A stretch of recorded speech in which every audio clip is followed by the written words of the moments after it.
Welcome back to the second half of a special Sustainability Matters double episode on artificial intelligence with Dr. Naomi S. Baron.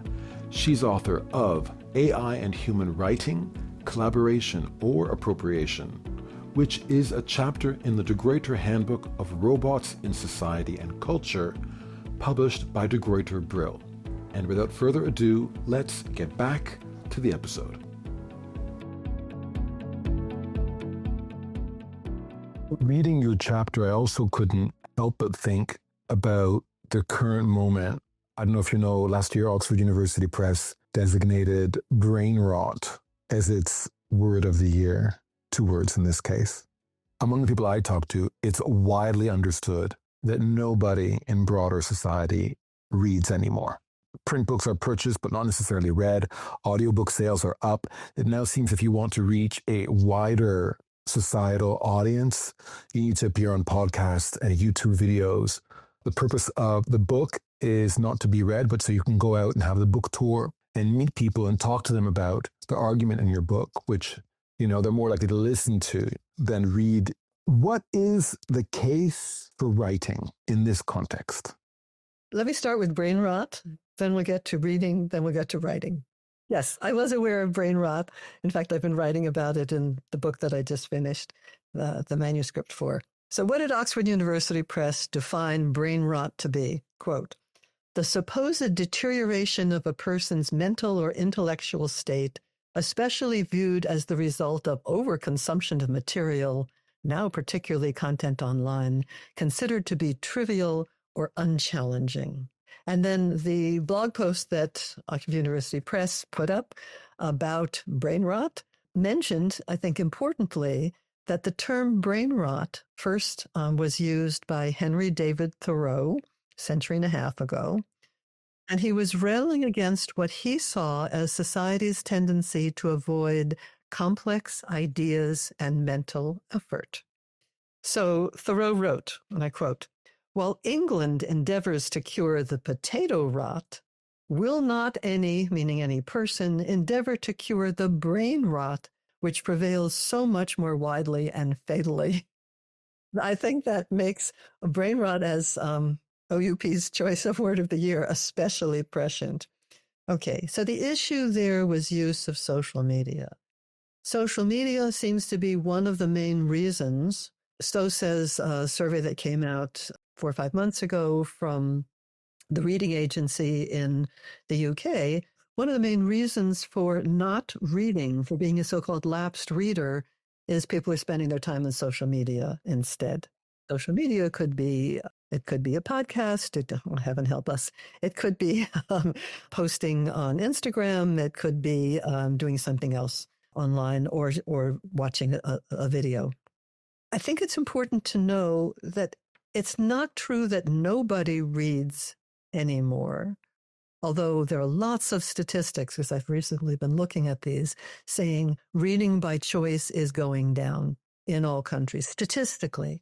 But that doesn't mean no one is reading. And I think the right image is the rich are getting richer and the poor are getting poorer, because the rich, in terms of voluntarily reading, are accessing some of these additional sources, whether it's ebooks or audiobooks. So ebooks is a different medium. Audiobooks is yet a different medium. Social reading platforms like Goodreads or using Wattpad and so forth.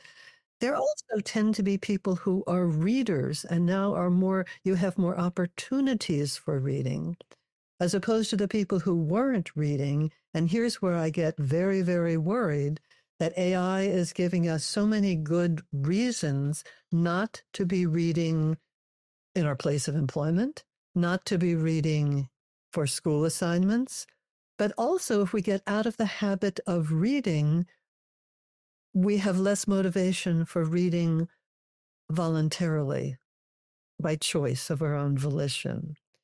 And that worries me in terms of the way things are going. But I think we have to keep in mind that there's a group of readers and they're benefiting. It's the other people for whom AI probably is going to, statistically, I think is going to be detrimental. Now, the issue of, do people write today? Well, how do you measure what kinds of writing? Do you count the number of writing assignments in school? Well, that's probably not going to help.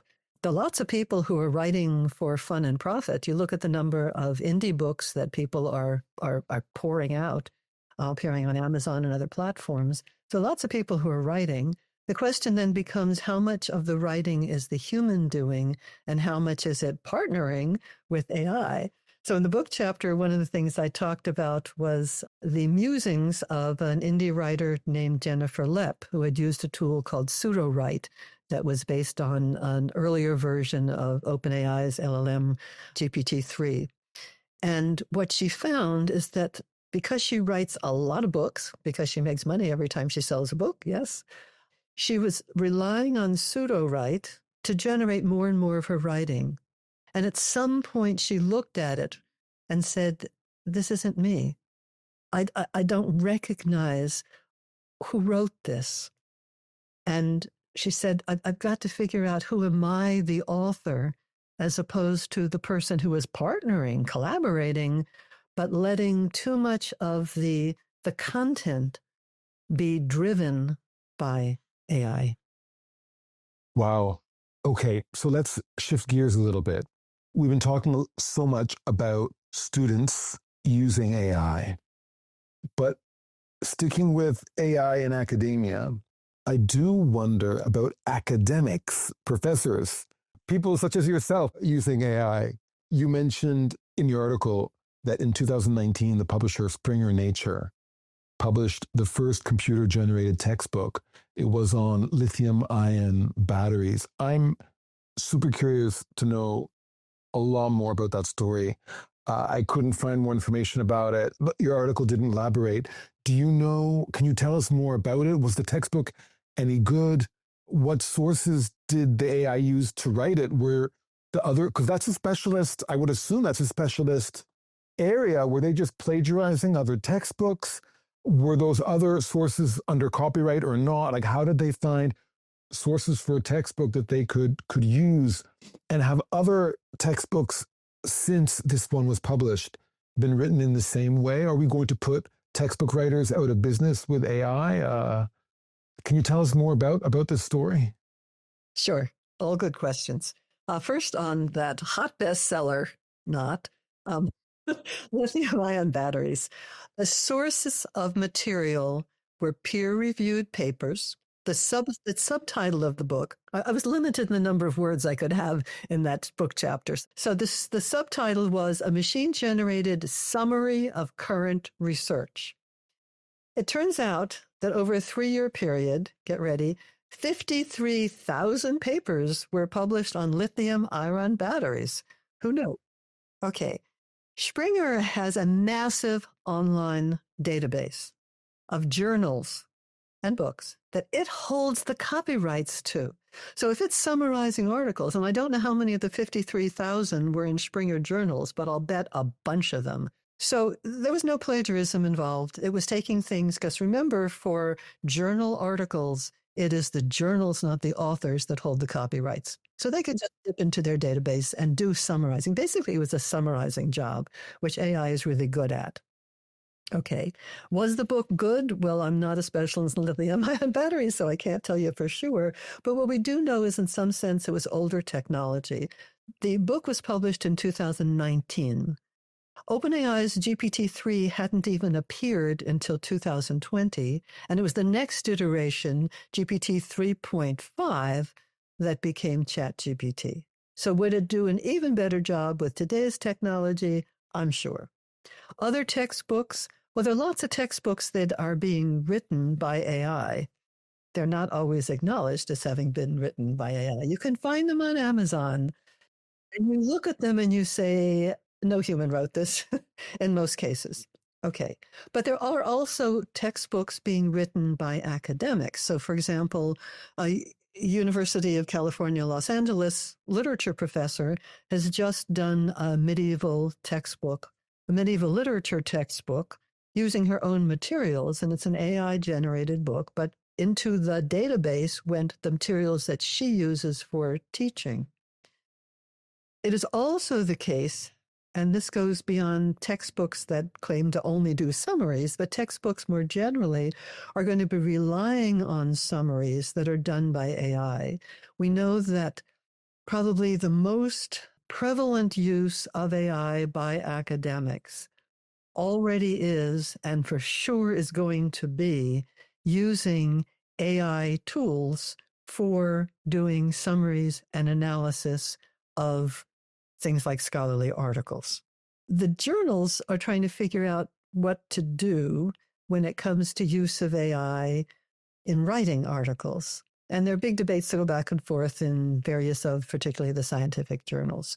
One idea is don't allow any use of AI in generating an article. Another is you may use AI for checking your language skills, because so many of the journals are published, the articles are published in English, and many of the authors are non-native speakers of English, so that just seems fair. Okay. Then it's, you may use AI, but you have to disclose where you've used it. So it's a nuanced issue, but I foresee a much larger use of AI in generating materials for scholarly purposes, textbooks being one of them, and use of AI for research, maybe resulting in articles or writing textbooks, being another. Yeah, I can imagine. I mean, you could update your textbook every day based on the research if it's all automated. Okay, but there's a precedent for this. So it's not just all AI, and that is open educational resources, which has been a big move, particularly in the United States, but also in other parts of the world, to create textbooks that are freely available. And some of these are funded by grants, and some are funded by foundations, and some are funded by institutions, and some are done by people who want to do them because they know their students aren't buying the textbooks they're assigning. What that means is if it's digital, you can update it anytime you want. Similarly, digital textbooks can be updated. We're not talking about AI generated. You don't need to every 3 or 4 years have a new print edition. You just update it, much the same way that Encyclopedia Britannica no longer has a print edition because it can update anytime it wants. Okay, so that's a principle that's been at work that even predates the AI dimension to it. But if the best sources are all held under copyright under the big publishers. Now this comes to be a very complex question as to what kinds of material, now we'll talk about AI, what kinds of material is being fed into large language models that are then drawn upon for generating new textbooks and for generating articles that you put your name on. So there are all kinds of copyright battles going on heavily in the United States because the likes of OpenAI and of Meta and of Google are feeding copyrighted data into their large language models so that the models work more successfully, because we know that human-generated data is much better data in whole kinds of ways we could talk about, but probably don't have time to, than data that has been synthetically generated by AI. So that's a whole new dimension. Yeah, fantastic. I have so many more questions.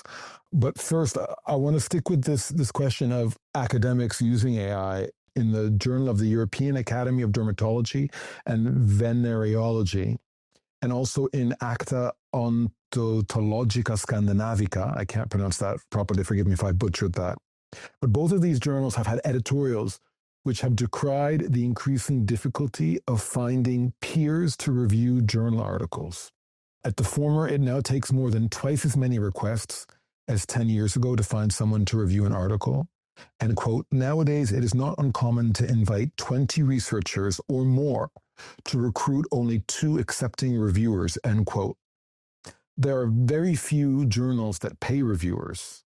Have you heard or seen anything on the use of AI in peer review evaluation? And if so, or if not, do you foresee any scope for that expanding in the future? For that first question, have I seen? You bet I have, and let's talk about it. And what's happening for the future, let's talk about that, at least projected as well. There's been an incredible amount of discussion about the challenges of doing peer review and about the new challenges of letting AI step in for humans. If you look at the policies of journals, and I haven't looked at de Gruyter Brill, but I've looked at things like Elsevier, where I'm on the editorial board of, and I do a lot of reviews for Elsevier journals, they will tell you very clearly, thou shalt not use AI to do peer review. There are organizations such as the National Institutes of Health in the United States that say peer reviewing of grants, you must do it yourself. But is that what's happening? Okay, there was a really interesting study done last year of the kinds of peer review being done for articles, because the way you do this in the computer science world is when you want to present at a computer science conference, you send your whole paper. You don't just send an abstract or whatever. So looking at proposals, that is papers, that were submitted between 2020 and 2024 for the prestigious International Conference on Learning Representations, what the researchers did is looked at the kind of language being used in the peer reviews. That is, they got access to all the peer reviews of the papers that had been proposed. And what they found, good computer scientists that they were, is that certain adjectives suddenly started cropping up in 2024 that hadn't been used before. So things like commendable and innovative and meticulous soared in 2020-24. And the only explanation for it is that those reviews were not done by humans, they were done by AI. Peer review being done by AI. There are another raft of studies showing that the word delve into the problem, suddenly picked up by all kinds of AI tools. And it's not a frequent word in at least American English, and I assume in British English, but it may be frequently used in Nigerian English. Why does this matter? Because people in Nigeria are often hired to fine-tune large language models, and they find the word delve to be quite appropriate. So it shows up there, and now it's showing up in the large language models used by people in countries where delve is a rare word, except now it's showing up in student essays all the time, and it's showing up in technical papers all the time, suggesting humans did not write it. I'm sad because I like the word delve, and I've used it a lot, and now I'm going to be suspect, right? Okay, so statistically, what does this mean? That AI is doing a lot of the reviewing, but we've got to figure out, is that good, is that bad? Because we'd like to believe we belong to communities of human scholars, and if that's the case, then it's really important for humans to do the reviewing. On the other hand, I get it about the problems of finding human reviewers. I try to do reviews when I'm asked, but I can't do them all, and I have real empathy for the editors. Now, another set of studies was done asking, well, what if you did have AI doing peer review? Would it come up with good reviews or bad reviews? It's like your question about, is it good or bad? Is lithium-ion batteries a good book or a bad book? So it turned out in the comparative study that there is substantial overlap between the kinds of points that were raised by humans doing a peer review of an article or set of articles, and those points raised by AI. And in fact, the overlap was similar to the kinds of reviews done by two humans. That is the overlap between human and AI. Now, the kinds of results were not the same. The kinds of points weren't identical. But if you were really in a pinch as a publisher and you said, I'll never get past this backlog of articles and I cannot find human reviewers, would you be tempted to say, oh, go for it because the quality issue doesn't seem to be all that different? And I will also say, having been a human reviewer and having gotten reviews from human reviewers, all the reviews don't seem to know what the article was about. Let's leave it at that. Okay, what about performance assessments, grant proposals, even research articles? Academics barely have time to teach or engage in peer review. There's just such a bureaucratic and ever-increasing bureaucratic requirement on professional academics. Last year's most read article in McSweeney's was called "Classes Cancelled Until Further Notice While I Do My Job." What about these other areas of academic work? More on the bureaucratic side. Could AI help alleviate the bureaucratic burden and allow academics to dedicate more time to teaching and research? Good question. Let's look at what is happening now. For grant proposals, for sure, very honorable, ethical researchers are using AI for grant proposals. Not necessarily to write the whole thing, but to get the background research done and to run the numbers for the budget and to prepare charts of how over a 3-year period the work is going to be done. That can all be done by AI. You'd like to hope that the prospective investigator checks it all out and tweaks it. For research articles, we know it's being used. We've already talked a little bit about how that's happening. For administrative tasks, you had mentioned in your question to me, what about performance evaluations? This goes, again, I'll look at the larger university context that I know. It goes both for faculty and it goes for what in the United States we call staff, which is not the faculty. It's the people who are maybe the secretaries and administrative assistants and the dean of whatever. They hate doing these assessments. They're such a waste of time. So if you could get AI to do it for you, I think you will find, and you can these days, you can do it on your own. You don't have to ask, and there are free tools out there, even some good ones. Those are going to be used more and more. Now, the thing we have to know, and research shows, is if you have an AI do some kind of assessment, it's going to give more laudatory comments than you yourself would have given even about yourself. There are a number of tools out there now, and then I'll just give the example. Conmigo, which is a tool developed by the Khan Academy for helping develop personalized tutoring for kids to make these resources available worldwide where you don't have lots of people who could be individual tutors. Conmigo also has other kinds of functions for doing lesson plans and for changing the language level of a text if you want it for younger kids than the book was written for and so forth. But it also has a tool for writing letters of recommendation, which I tried out. Writing letters of recommendation, if you have to do a lot of them, even for K through 12, let's say you have a high school student or middle school student who wants a summer job or is applying for an award or is applying for college in high school. Writing these is a pain in the neck, okay? And you have lots of them and you have lots of other things you'd rather do, like teach, okay? So I tried it out. And let's just say that the amount of gushing fluff on what this hypothetical student I put in some plain vanilla characteristics for, the kind of fluff that came out suggested, well, of course, the student should get into, name your favorite institution, get into Cambridge, get into Harvard, sure. But that was not information that I put into the small database. It's the way that an LLM works. Letter of recommendation, be laudatory.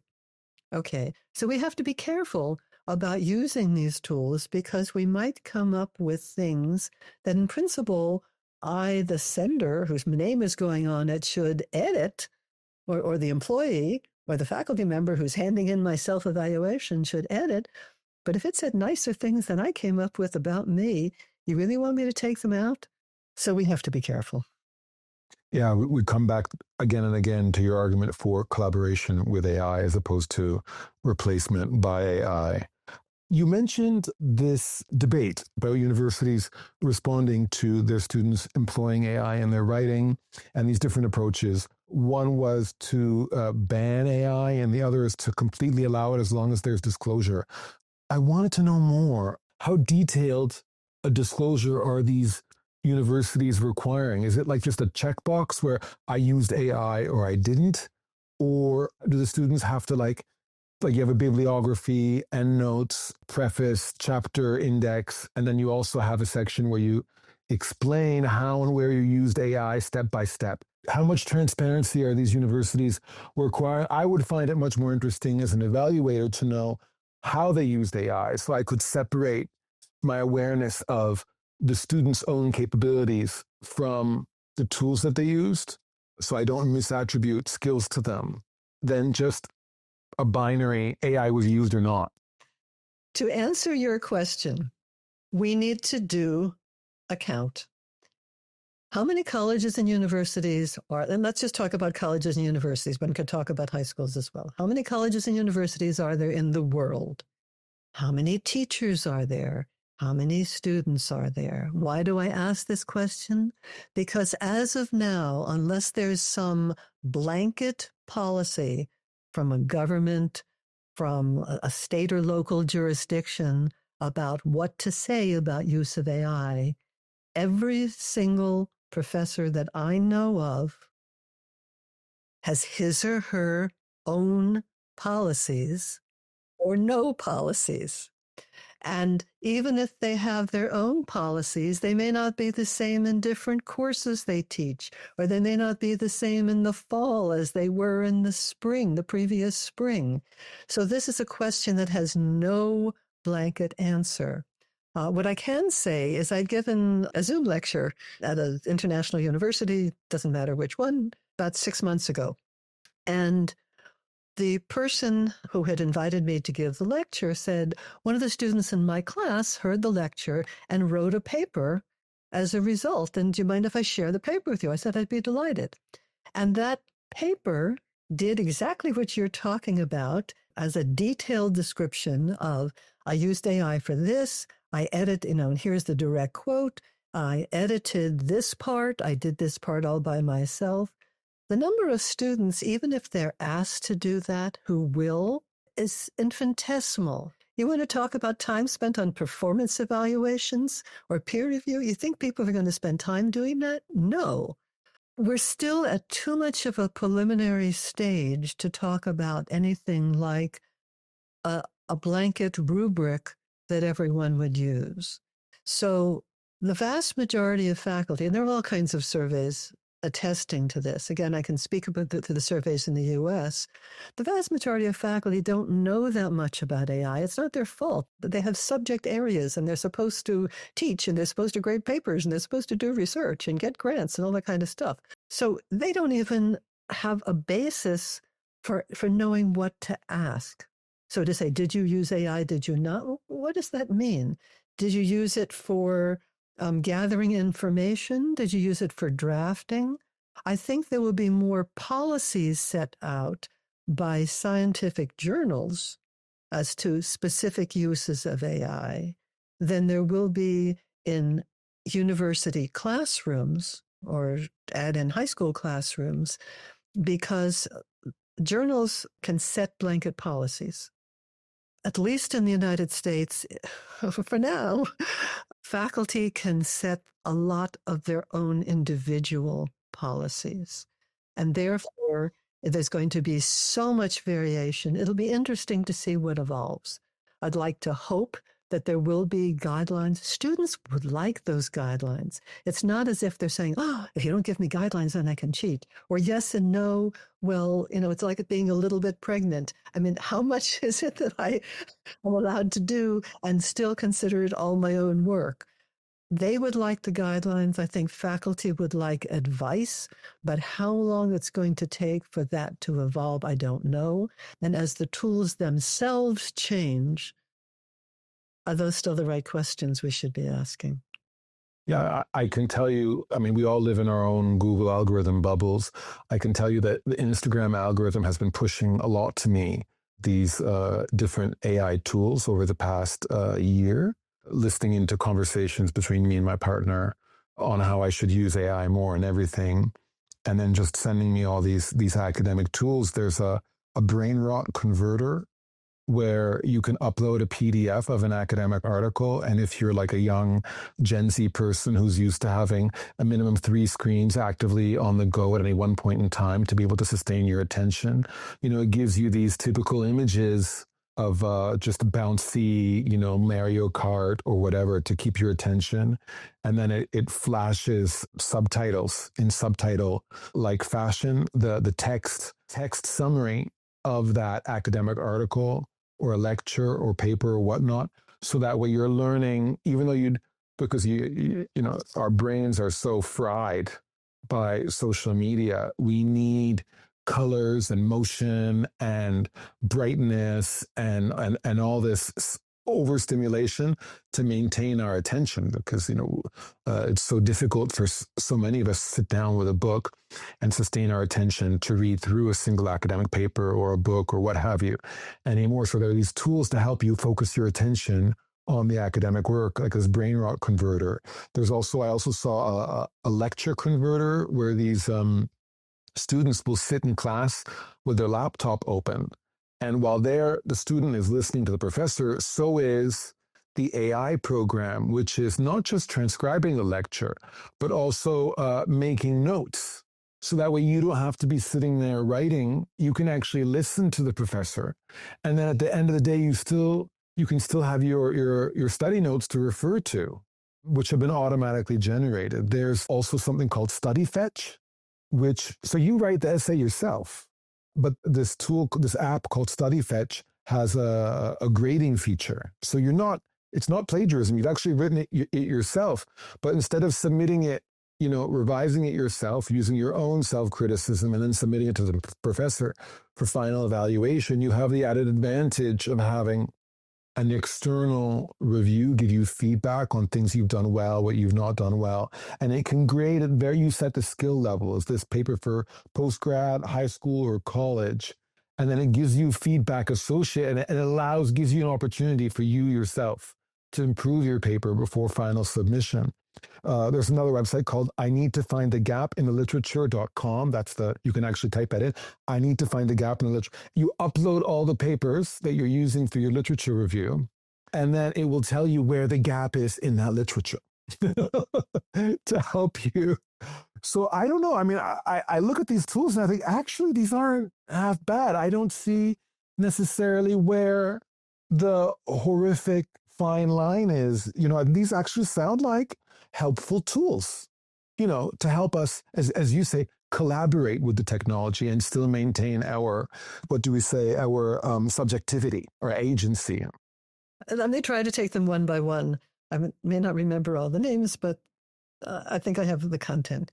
For the first one that has maybe a crayon at the bottom with some text, but all kinds of color and moving images and whatever to repackage material, you use the term getting your attention, but you also talked about learning. Grabbing your attention is not necessarily the same thing as learning. There also are enough studies out there that suggest that reading text, whether it's print or even online, is more conducive to learning in the sense of comprehending, because these are usually comprehension tests, than hearing something auditorily or having a video image with it. So I'm glad we got your attention, but I'm not sure about the learning part. Okay, the lecture converter. Isn't that nice to have notes taken for you? You suggested that the student can sit and listen to the lecturer. Come on. Why bother? Because you've got all the notes. You didn't have to listen. You could be playing a game on your computer. I mean, come on. Really? Sometimes when you're furiously writing notes, you're focused on what you're writing and the professor's speaking so fast. I get it. I get it. But we also know from other kinds of experiments, if you are taking notes with a keyboard, as opposed to doing them by hand, that probability is, because, replications of the experiment didn't always show the same things, but the probability is that you're using your brain to synthesize, to pull out what's important to you about what's being said. Whereas if you are putting your fingers on, let's call it a laptop, the chances are what you're really doing is taking dictation and you're not thinking about what is being said. So the experiment showed that the original experiment is the pen is mightier than the laptop or the keyboard, I forget which, but it's the same concept. And what worries me is these tools are useful to a person like you, but to lots and lots of other people, why bother? Professors who put up all the PowerPoints and then post them on the course website with everything you need to learn. So why bother going to class? Or at least showing up, why bother listening? Okay, then study fetch. It sounds very much like the kinds of things that lots of LLMs can already do. That is, you write the essay, and then you tell ChatGPT or you tell any of the other tools, please edit this for me. Give me suggestions on what. Yeah, give me suggestions. It doesn't edit. The response is in a feedback form. I haven't tried it, but I'll bet you could get any of the regular LLMs, from Anthropic or from Google or from Meta or from OpenAI to do the same thing. You just have to get your prompt right. Okay, so there are tools out there that can do this, and that's nice, but how much is yours? All right, I don't know the answer to that question because it depends on how much you used it. We do know there are studies that say there's some students who will tell you, I know that if I fed this into ChatGPT, I'd get suggestions on wording and vocabulary, or even ideas that are better than mine. But I don't want to do that. I want this to be my work. And I think it's important for us to be able to grow, to be able to do things that are not perfect, to do things that help us learn where it is we want to go. I mean, you take a tool like Grammarly, which is only available in English, but is used by people around the world, and it predated the ChatGPTs, but now it's running on OpenAI products, and it will give you corrections on your spelling and punctuation and grammatical issues, and it will now suggest different writing levels of writing formality and all kinds of things, and that's great. Except that's no longer you. And my international students and my colleagues who are non-native speakers of English often tell me they learn a lot from the tool because they want to learn. My people who are native speakers of English who just want to get a better grade don't tell you they remember what they learned. They may say it on a survey, but I don't necessarily believe it. And then I need to find a gap in the literature. I think that's cute. I think that feeds right into the growing use of AI applications to do surveys of the literature. This is just one more possibility. So that one I have no problems with. Some of the others, I have to ask, are there unintended consequences? Participating in this conversation the whole time, I could not stop thinking about Marx's labor theory of value. I don't know if this is the best example, but, solar panels 20 years ago were shockingly expensive. And then as competition in the market drives over time the prices down, the advantage of being a first mover or an innovator gets whittled away as objects become commodified by new technologies. And all that remains as a long-term determinant of value is the human input. And whether it's on the argument for oral assessment, you argue against it by saying that takes up a lot of time. And I just think, isn't that precisely where the value is? Precisely because it takes time and it cannot be replicated by computers. Is to have that one-on-one time with a professor, is that not, for example, well, you said that textbooks that are made by AI, and you can find them sold on Amazon, but they do not identify themselves as being written by AI. Of course they don't, because as the labor theory of value would say, that if it's done by a machine, its long-term value gets commodified and whittled away. Whereas if there's a human labor behind its production, that's where ultimately humans perceive value. So it becomes necessary to lie and obfuscate. I kept thinking about it constantly. And it really makes me wonder where that might fit in. If we are at the beginning of a process with AI, in the long run, are we not heading to a point where ultimately this will all get commodified and whittled away, and what will be left of value will be some things that only humans can do? And if so, then when it comes to reading and writing, what is that? Or what would that be? All right. You have 65 questions in there. I'm so sorry. And I will try to pick out a few of them. What is left for humans to do that only they can do? We don't know the answer to that yet. We used to think it was things like reading and writing. We used to think it was things like doing computer programming. We used to think it was things like drawing. We used to think it was things like writing Bach fugues. We know that tools can increasingly do good jobs of them. I don't myself argue against oral conversation, oral testing, oral anything. All that I am saying is there's a pragmatics that is at work that I think we need to recognize. And if you want to change the whole nature of education by having lots more people to be the teachers, I'm all for it. I don't have a problem. I believe in conversational back and forth. I believe in being able to stand on your own 2 feet and conceptualize a problem. That's why I believe in oral exams, because it makes you think. It's the same thing that's the same reason I like to do interviews when people haven't given me a clue what the questions are, because I have to think. Okay, in terms of labor's theories of value, I want to talk just a tiny bit about authenticity, the thing we hear over and over and over and over again from people who are in experiments using AI or not using AI in various ways, or judging something to be written by AI or not. They will tell you that what matters is the authenticity of the human being behind it. And you've talked about the production part. But I think it's even more important to think about the human who is behind the production. So you take an Oriental rug that could have been made by a machine. And these days, the machines make really, really wonderful rugs that most human beings cannot distinguish from a hand-knotted rug. But when I look at a hand-knotted rug that I have that is small, because I couldn't afford a large one, I think about the people who made it, perhaps sitting on a dirt floor as a family gathered around a loom.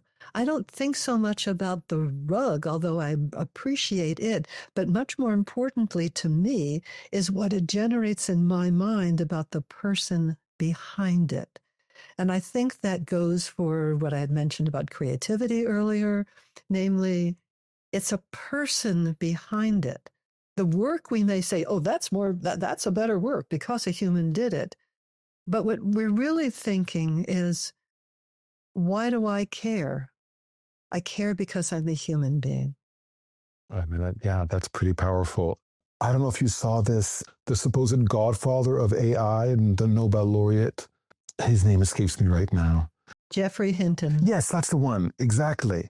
He was asked in an interview about the broader societal risks of these new technologies fomenting all the gains being captured by the top 1% of society and pushing us further towards neo-feudalism or fascism. What he should think about that, what the solution is in the face of those risks. And he gave a one-word answer. He said, socialism. So the godfather of AI says that we need, as a society, to move towards socialism. I don't know if one wants to go on record, but I just thought it was interesting. And I wondered if you wanted to comment, if you have any reflections on his thinking. Okay, so various people talk about Geoffrey Hinton as the godfather, and that's because he was interested in taking neural networks as a model for how we did computer programming, and other people had tried that and it didn't work, and he took it seriously. And in 2012, with the students from the University of Toronto, he changed the way we thought about computing. Okay, he made neural networks cool. Hinton is not the only one who worries, and appropriately so, about the big picture of where things may be going. the idea of saying the solution is socialism, try changing the political systems of the world. I understand the rationale behind that thinking, but making that happen, I don't think is within the cards. It's hard enough in countries that have declared themselves as socialist countries to even keep to their principles. A lot of people are arguing now is that Hinton's concern, some people agree that he's right and some people think he's wrong, but what a lot of people are arguing is don't focus all your energies on what if cataclysmic things happen, because there are smaller things that are happening right now that affect our day-to-day lives. You know, there's the use of AI in military warfare now. We should worry about that. We should worry about the effects of hallucination on medical systems, on research that where we take AI to be truthful. And we've done our best to have it not hallucinate, but we don't always get it right. So we need to be mindful that there are a whole range of immediate problems, immediate meaning in the next, let's call it now to 5 years, that go beyond the question of what if things get really awful and AI becomes the superpower. The one thing that I wish we had an opportunity to discuss more is the question of literature. I had so many questions on AI and academia, and I couldn't help myself. But you also were sketching out an argument about writing more broadly and reading more broadly. And I was wondering if you had any thoughts on the potential impacts and risks ahead for literature, fiction, more broadly. All right, let me give you the really short version. Yes, I have some thoughts. One of the thoughts is, as AI tools become better and better, more and more students who were even assigned to read pieces of literature, let's say for school, are going to resort to these tools that do really great jobs of summarizing, and they'll be able to get nuance, give it 6 months, a year or 2 years, I don't know how long, to get nuance into that summarization.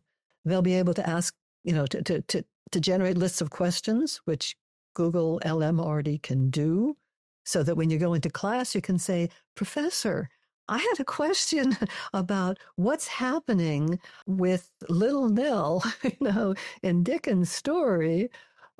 You didn't read it, but you can ask the question. Okay, so that's one kind of thing that I think is going to happen. Motivations for doing assigned reading are going to shrink yet further. They already have been shrinking for years, for decades, as a matter of fact. The number of students who are declaring, again, this is in the United States, literature majors is slipping considerably and has been. Why? Because you have to do a lot of reading of what? Literature. Okay. Another more positive way of looking at things is there are some tools out there that are being smartly done to help encourage us to read rather than let some tool read for us. I mean, we used to have, and we still do, things like Cliff's Notes and Spark Notes and various kinds of study guides that meant you didn't have to read the literature yourself. But now there's some smart tools that are out there. Conmigo, the tool of the Khan Academy, has a feature called Talk With or Converse With a Literary Character. So you could talk with Lady Macbeth, you could talk with Achilles, you could talk with Peter Rabbit. But it would help if you read the book yourself, or some version of the book at least. So, because the Iliad might be a little hard going if you're a 12-year-old, but it would help if you were to go ahead and do the reading so you could have that conversation. The smartest of the tools that's out there for literature is called Rebind. And I'll just suggest you look it up because it's a long, but I'll give you the short version of it. It's a tool created by a professor at the University of Massachusetts in Lowell, Massachusetts. We'll call him a sponsor because he put up the money for building a really smart AI tool that takes a book and then selects a person who himself or herself might be an author or might be a person who is well-versed in the literary world, And that person is interviewed about the book for hours and hours. And then a series of AI pieces are put together. There are videos that are put together of that person speaking about the book. There's a database created of the transcripts of the answers that were given to all kinds of questions that the creators developed, dreamed up, that people like you and me who are interested in using this AI version of the book might have asked. So they're now in the database. And then there's an AI tool that can do searching on some LLM to supplement the answers that were given by the person who is the tool is Rebinder, that is the celebrity author or person who knows lots about literature put together. And what you do is you purchase for $20, $30, $40, whatever it is, one of the books. As a user, you then see the introductory video. You presumably are reading the book yourself, and then you can ask questions of the AI tool such that either you're getting the words that were given, and it's a text response of the Rebinder, or something that had come from the LLM to supplement what the Rebinder had said in the interviews. And at various points, there are more videos that come. The Rebinder may say, I wanted to ask about such and such. Are you interested in such and such? So there's more of a conversation going. And it's a really creative tool. So what its future will be, I don't know. It just launched in late 2024. So I tried it out with one book, James Joyce's The Dubliners, and I did some reading on my own, and then I watched the video, and it's by an Irish poet and so forth, who's the Rebinder. So there are ways of being smart to encourage people reading literature, but it's a little involuted to get there, and you need to, number one, know about tools like this. Number two, you have to purchase them. Number three, you have to care about reading. But there are ways to encourage reading on your own, reading by choice. But we have to figure out how to do them. And I guess we have to have financial backing to make it possible. The world moves so fast. I'm sure that between conceiving the article, drafting it, and then waiting for it to get published, a lot changed. And then since it's been published, just a year ago, I'm sure that a lot more has changed. If you could rewrite the article today, are there some things you'd like our audience to know that you would like to include, or what would you update about the article if you were to write it again today? Good question. I submitted the chapter to the volume editors. I looked this up on March 7th, 2023. It takes a while for things to get published. We know that. Okay, so this is March 2023. ChatGPT had just come out in late November 2022. So lots has happened in the interim. What are some of these developments? Number one, there are a lot more viable competitors to OpenAI than there were before. Microsoft's Copilot became available to its enterprise customers in November 2023.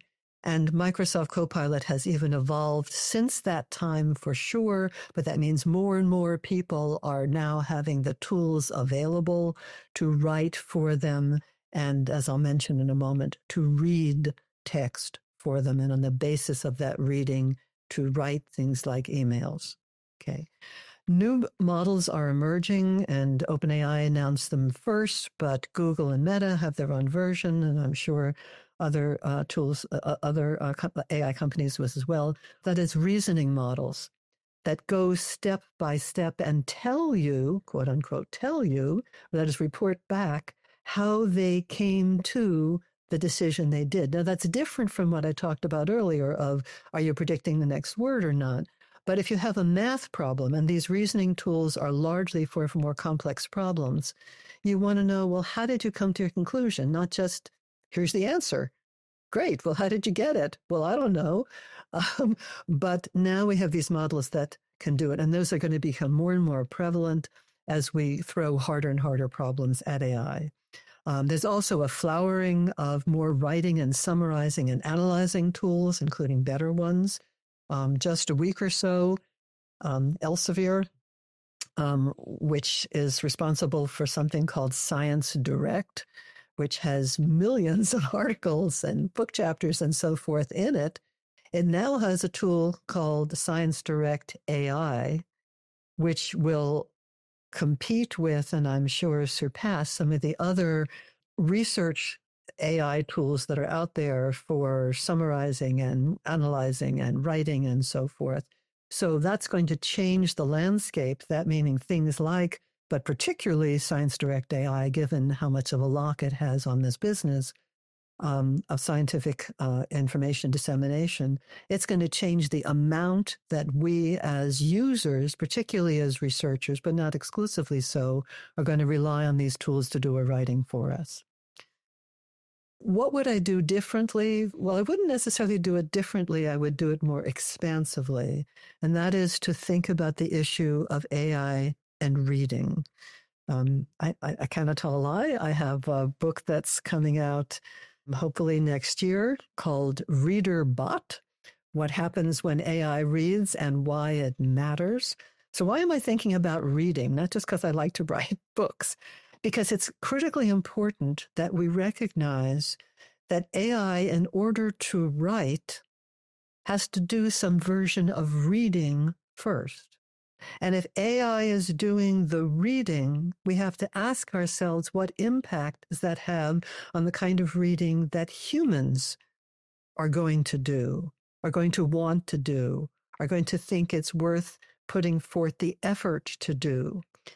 My major driving force in doing this research and doing the book is that I worry that since voluntary reading is declining, it's not gone away, but it's declining, how much more will AI undermine our desire to do voluntary reading? And to get to that question, it's critical that we think a lot about what the benefits are and can be, and historically have been, of humans reading in the first place. And unless we think about those benefits of reading, and I previously have asked what are the benefits of writing, but reading is different from writing. Unless we ask ourselves what those benefits are, then we won't notice what we lose by turning over more of our reading to AI. Naomi, thank you so much. I can't believe I have more questions, but I think at some point we need to draw a line under it. God bless you. Thank you so much for making yourself available and for these really thoughtful and in-depth responses. It's been such a pleasure, and I really hope that our audience will enjoy it as much as I have. Well, I really enjoyed being here. Thank you. That was Dr. Naomi S. Baron, and this has been another episode of Sustainability Matters. Do not forget, you can also participate in the podcast. Let us know what you think of Sustainability Matters. If you would like us to cover any particular topics in future episodes, or if you have thoughts on AI and human writing that you would like us to explore, do write to us and let us know. Our email is podcast@brill.com, and we'd love to hear from you. If enough of you write to us about AI and human writing or any other topic related to sustainability in scholarly publishing and beyond, we promise to explore it in another episode. Thank you as always for being with us. I'm your host, Ramsey Nasser. See you again next month. You are listening to Sustainability Matters by Gruyter Brill.